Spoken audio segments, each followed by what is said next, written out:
Hi, my name is Alex and welcome back to Magic Missile Minis. Today I'm going to be making a Tyranid Kitbash.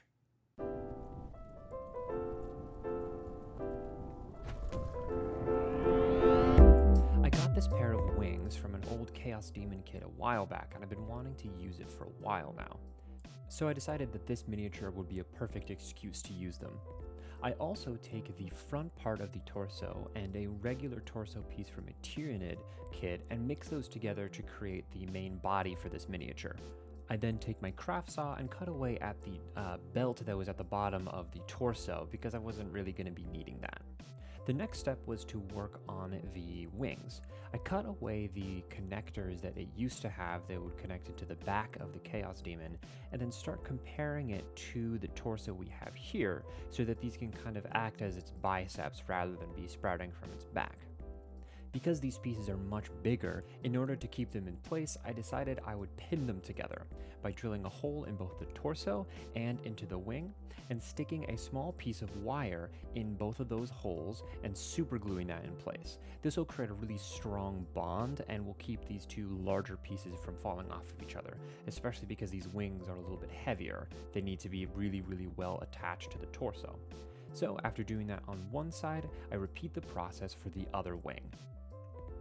I'm going to come in later with a little bit of sculpting material to fill in the gaps between these to make sure it looks flush. After that, it was time to work on the torso. The torso had these kind of chaos engravings in it, and I didn't really want that since this is meant to be a Tyranid miniature. So instead, I take some green stuff and go over the chest and start to sculpt in a kind of rib cage, kind of bone texture.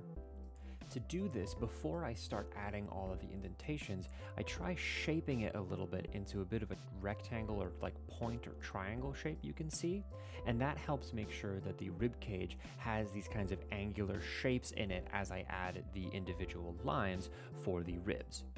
This is one of the pieces that came with my Tyranid kit that I thought was really cool, and so I wanted to use it for this miniature by putting it on his torso or stomach, so he kind of has these mouths coming out of his gut.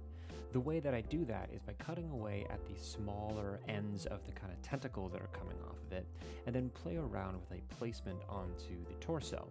I then will glue that in place and press that into the green stuff that is still setting to make sure that it's solidly in place on the torso.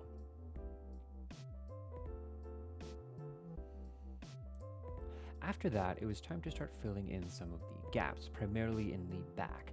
To do this, I mixed together some milliput since it tends to be a little cheaper than green stuff and is perfect for filling in these holes. I then go back to the stomach that we added onto the mini because I realized I didn't like how wide it was, and there were all these extra tentacles on the sides of this piece that we added. So I used my craft saw to cut away at that and try to have this piece follow the contours of the torso a little bit more so that it comes down to a point and a kind of triangular shape a little bit more, as you can see here.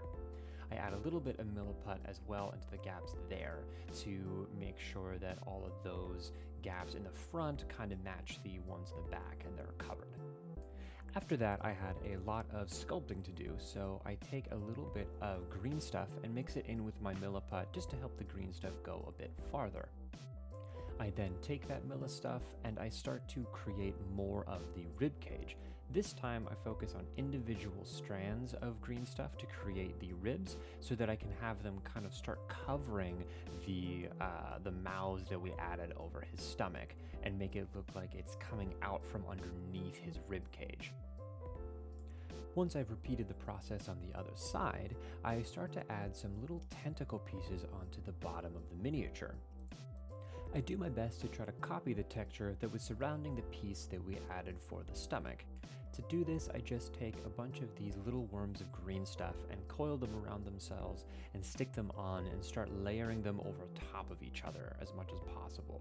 It can be a little bit finicky, but I'm really happy with how this turned out. I found myself sometimes using my needle tool to make sure that everything was in place, trying to do my best to not smush or kind of destroy the round shape that we created when rolling out the Milla stuff.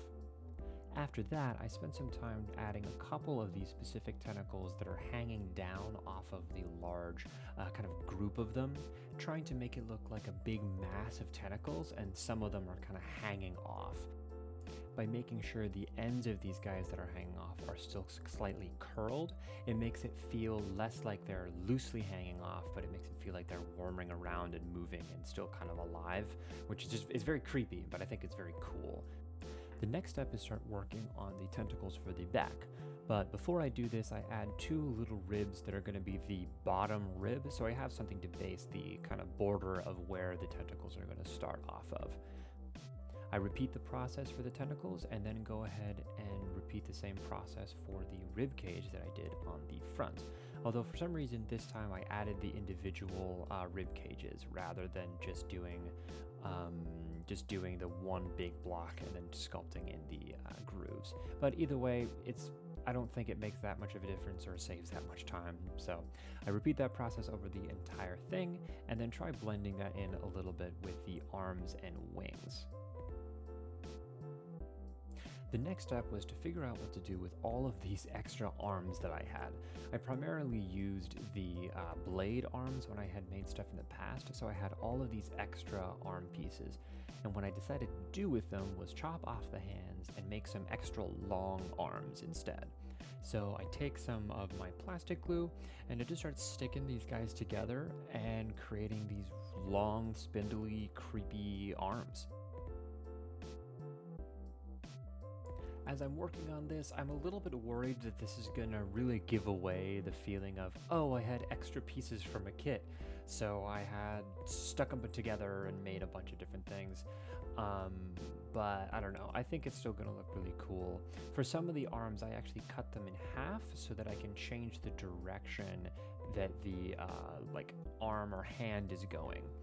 And so once I've created a bunch of those, I play around with the different placement and decide I like them kind of coming out from underneath where the tentacles are. And so once the tentacles had set, I get some super glue and glue all of those in place. Once all of those were attached, it was time to add some heads. Because the heads that I had were too small, I decided I'd give him 3 heads and make him like a multi-headed thing. This definitely gives away the feeling of the fact that this is a miniature made from the extra pieces of other kits that I had, but at this point I didn't really mind. With the legs, I was like, it's kind of obvious anyways. So the next thing I have to do is add a little bit more detailing onto the back. So I start attaching these little plate pieces to try to reserve some of the Tyranid feel that I was trying to go for, adding it onto the back as well as adding a little plate onto where the sternum would be. After that, I glue them onto a base, which is definitely too small for this mini, but it is the only base I had at the time, and the sculpt is finished. As we look at this sculpt, I just wanted to give a shout out to my Patreon. Here's the list of my patrons here. I've been posting there recently. I'm trying to get back into the rhythm of posting there. So if you want to support me financially and get a little something for yourself, go check that out. And also I wanted to plug my band. We're called Kin, that's K-Y-N. We recently released a new single and are going to be releasing more music soon. So this is what our new single sounds like.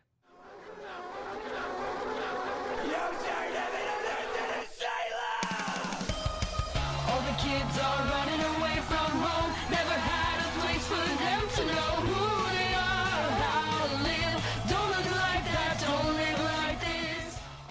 So if you like that sound, all of the links are going to be in the description for that stuff.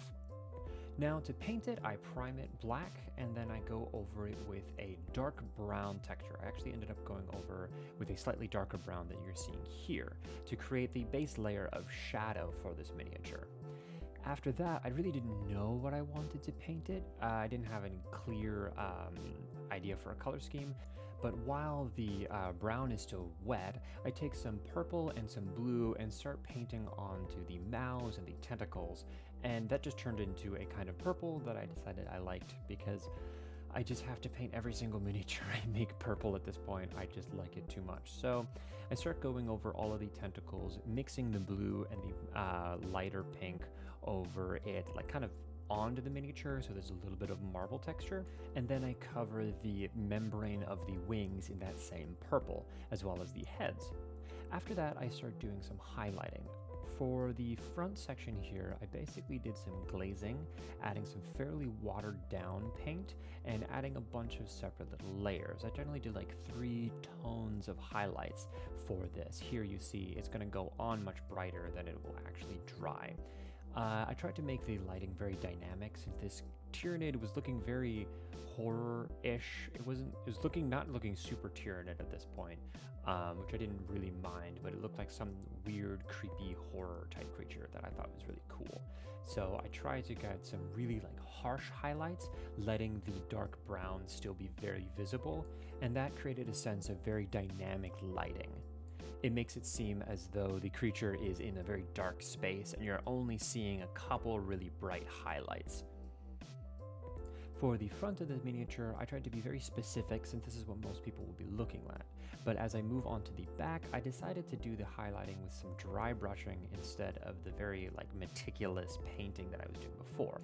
I also go over the legs by doing this. What I'm doing here is adding 2 to 3 layers of dry brushing, having the paint that I'm adding get lighter and lighter every single time, while also trying to add less and less of the paint to create a semblance of highlighting, the same way you would if you're applying it with a regular brush, but simply dry brushing to get all of the texture and just speed up the painting process for a miniature like this that has a lot of details and is very complicated.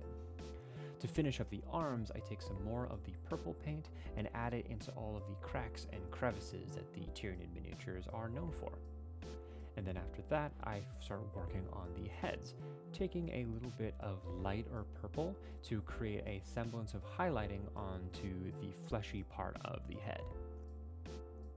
For this, it was fairly straightforward. It was mostly 1 extra tone of this highlight. And then once I finish that, I take that same highlight texture and start doing a loose highlight onto the membrane of the wings. I don't worry about blending this in with the background because by using the slightly streaky highlight, it adds to the texture that's already in the membranes of the wings. After that, I take a little bit of light blue to paint the eyes, and this miniature is finished. I'm really happy with how this project turned out. It definitely seems a lot less Tyranid than I was hoping it would. It kind of looks more like a kind of horror creature of some kind. I think the demon wings definitely make it feel less Tyranid than it could have been. But that being said, I'm still really happy with this miniature. I think it looks cool. The paint job, while being simple, I think is still very dynamic, and I think that's really cool. So I'm quite happy with it, even though it's not the most Tyranid Kitbash that it could have been. But thank you so much for watching this video. If you enjoyed it, leave a like, subscribe, hit the notification bell if people do that anymore. Do all the YouTube algorithm stuff. And also, if you want to support me, go to Patreon. The links are in the description for that. It's a great way to support the channel if you're interested. Also, don't forget to check out my band, Kin, that's K-Y-N. Links will be in the description for that. But anyways, thank you so much for watching this video, and I look forward to seeing you guys in the next one.